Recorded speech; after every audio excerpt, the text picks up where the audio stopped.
Nos Estados Unidos, a polícia de Nova York entrou na Universidade de Colômbia para retirar estudantes que ocupam o campus. Os policiais invadiram o prédio no início da noite de ontem e revistaram o acampamento estudantil. Mais de 230 pessoas foram detidas e quem chega para repercutir esse e outros assuntos internacionais é o Vitélio Brustolin, que é professor adjunto da Universidade de Colômbia, professor de Relações Internacionais da Universidade Federal Fluminense e pesquisador de Harvard. Vitélio, boa tarde, seja sempre muito bem-vindo aqui ao Conexão Record News. Por mais que esses protestos estejam acontecendo neste momento em relação a uma guerra relativamente recente, a história se repete, né? Isso já aconteceu lá em 1968 em relação à Guerra do Vietnã. Minha pergunta para você é o seguinte: o que tem de igual agora e quais são os pontos que se diferem? Boa tarde mais uma vez. Boa tarde, Kelly. Boa tarde a todos. É interessante que Colômbia seja novamente palco de um movimento histórico. Há semelhanças e há algumas diferenças entre o que acontece agora e o que aconteceu em 68, Kelly. Só para a gente fazer uma retrospectiva, em 1968 os protestos começaram na Universidade de Colômbia. Houve uma forte repressão policial, muito mais violenta do que o que acontece nesse momento. A polícia tem sido muito mais comedida em 2024, inclusive observando algumas lições históricas. E aí o que aconteceu? Em 68, era esperado pelo governo do Lyndon Johnson que as férias de verão fossem arrefecer os protestos em Colômbia e outras universidades. Só que houve uma convenção do Partido Democrata em agosto de 68 em Chicago, exatamente, Kelly, como vai acontecer neste ano. E os estudantes foram para aquela convenção em 68 e houve muita violência policial que acabou culminando num descontentamento, uma indignação da população dos Estados Unidos, que então elegeu o Richard Nixon, que era o candidato republicano, e não elegeu o Hubert Humphrey, que era o vice do Lyndon Johnson, democrata na época. O Biden, nesse momento, enfrenta uma série de protestos pelos Estados Unidos. E isso é muito delicado porque a eleição nos Estados Unidos deve ser decidida por alguns estados chamados swing, né? Estados elásticos. E o Biden precisa do voto dos estudantes e, ao mesmo tempo, esses protestos, Kelly, embora eles tenham algumas acusações de serem contra os judeus, né, ou seja, de serem antissemitas, né, a própria reitora da Universidade de Colômbia afirmou isso, eles também, em alguns casos, são islamofóbicos. Então, veja, tem dos dois lados, existe uma certa incompreensão das pessoas quanto ao que é Israel, que é o governo de Israel, que vem sendo acusado de cometer vários crimes de guerra, Kelly. E aí, só para finalizar, isso é muito sensível na eleição dos Estados Unidos nesse momento, porque a margem entre os dois candidatos é muito pequena, eles estão praticamente empatados em todas as pesquisas, e embora o Trump tenha um apoio muito maior ao Netanyahu, o que o Biden tem feito é considerado um apoio aberto ao Netanyahu nesse momento, Kelly. Pois é, era exatamente isso que eu gostaria de ver com você. Em alguns estados, realmente a diferença é muito pequena entre os dois, e justamente nesses estados que têm a definição, podem definir uma eleição. De que forma essas manifestações dos estudantes, então, podem beneficiar o Trump ou prejudicar ainda mais o Biden, que enfrenta um momento delicado, né, como você já apontou? Ainda é incerto isso, né? Inclusive, a resposta que vai ser dada a esses protestos pode influenciar diretamente, são os chamados estados pêndulo. Nos Estados Unidos, a eleição é decidida pelos colégios eleitorais, inclusive o Trump, quando foi eleito, ele perdeu no voto popular por mais de 3 milhões de votos, mas ele ganhou nos votos do colégio eleitoral. E é possível, né, são 13 estados que devem definir as eleições nesse ano nos Estados Unidos, que são esses estados pêndulo. Uhum. É possível que só as pessoas não indo votar, Kelly, mesmo que as pessoas não apoiem um dos lados, só pelo fato de elas não irem votar, porque o voto nos Estados Unidos é facultativo, isso acabe beneficiando o lado oposto. Então, o protesto do não voto pode beneficiar um candidato, por exemplo, como Trump, já que quem está no poder é o Biden, e que tem sido associado às atrocidades na faixa de Gaza, Kelly. Pois é, inclusive tem notícias chegando, gostaria da sua análise também, Vitélio, porque o Escritório das Nações Unidas para a Coordenação de Assuntos Humanitários alertou que uma ofensiva terrestre em Rafah pode ser uma grande tragédia. Ontem, o primeiro-ministro Benjamin Netanyahu prometeu lançar uma ofensiva contra a cidade com ou sem acordo de trégua com o Hamas. O grupo terrorista ainda analisa o plano proposto por Israel nas conversas que acontecem no Egito. Mais de 1.500.000 palestinos estão refugiados em Rafah, considerado pelo governo israelense como o último reduto dos terroristas. Estados Unidos e outros países pediram que Israel desista do plano de atacar a cidade diante do temor de que isso resulte num massacre de civis. Qual é a sua avaliação? Benjamin Netanyahu vai seguir realmente à frente com esse ataque? Ele diz que vai, né? E não disse recentemente, ele está dizendo isso há semanas.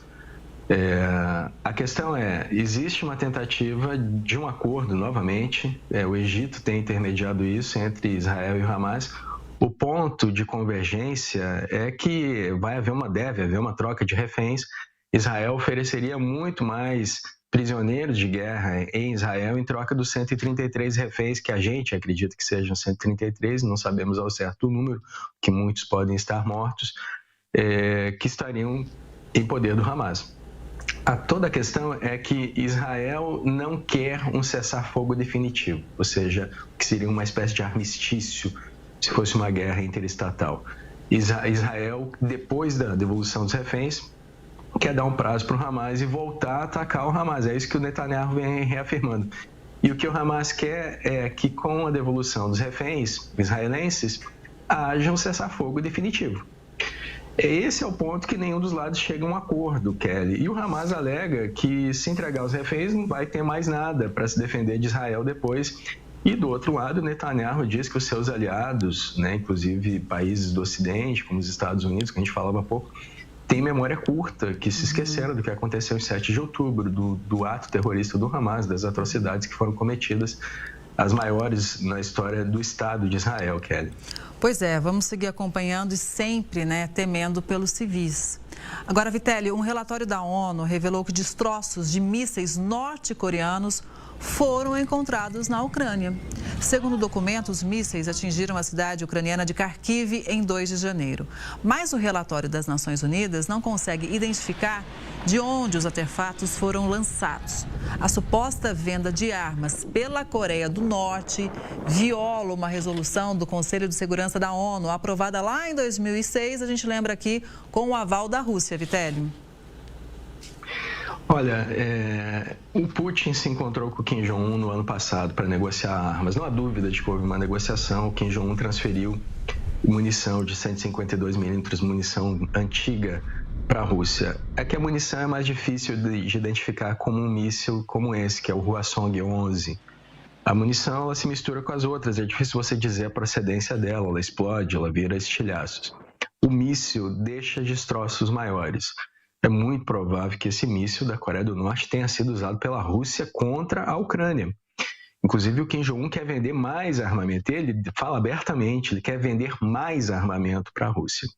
A Rússia, como membro do Conselho de Segurança, apoiava sucessivas resoluções contra a Coreia do Norte até 2017. Elas começam lá em 2006, por causa do programa nuclear clandestino da Coreia do Norte, que fez testes nucleares, inclusive, e que ameaça todo o tempo atacar o Japão, e lança mísseis sobre o mar do Japão e ameaça atacar a Coreia do Sul. Mas, ao mesmo tempo, desde 2017, o Putin se aproximou do Kim Jong-un. E essa aproximação recente, inclusive com o Irã, que a Rússia também apoiava as resoluções do Conselho de Segurança contra o Irã. Então, a Rússia se aproximou desse eixo de países párias no contexto internacional e vem usando o seu equipamento, tanto armas da Coreia do Norte quanto os drones Shahed do Irã nesse momento, Kelly. Agora, Vitélio, nesse ambiente todo de tensão, França e Alemanha assinaram um acordo para desenvolver o protótipo do chamado Tanque do Futuro. O protocolo compartilha em 50% os trabalhos entre os fabricantes dos dois países. A gente pode dizer que é mais um sinal do momento de tensão, realmente, do medo, principalmente da Europa, que essa guerra entre Rússia e Ucrânia ultrapasse a fronteira da Ucrânia? Sem dúvida. As pessoas acreditam que a guerra na Ucrânia vai acabar na Ucrânia, mas não vai. A Polônia já disse que se a Rússia avançar sobre a Ucrânia, a Polônia irá para a guerra contra a Rússia. A Polônia é um país membro da OTAN.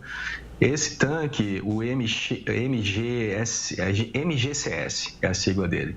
Ele é um projeto que estava na gaveta desde 2017. Foi por causa da invasão russa à Ucrânia que a França e a Alemanha resolveram reavivar esse projeto. Cada um desses países que, lembrando, já foram rivais na Segunda Guerra, né? A Alemanha, na época, a Alemanha nazista, hoje são países parceiros na OTAN. Cada um desses países vai produzir 50% do tanque. As empresas desses países são rivais, né? O famoso Leclerc francês é um tanque muito vendido no mundo inteiro. E também o Leopard, que é o alemão, é extremamente, inclusive, eficaz na Ucrânia nesse momento, na versão 1, a versão 2 é a mais moderna.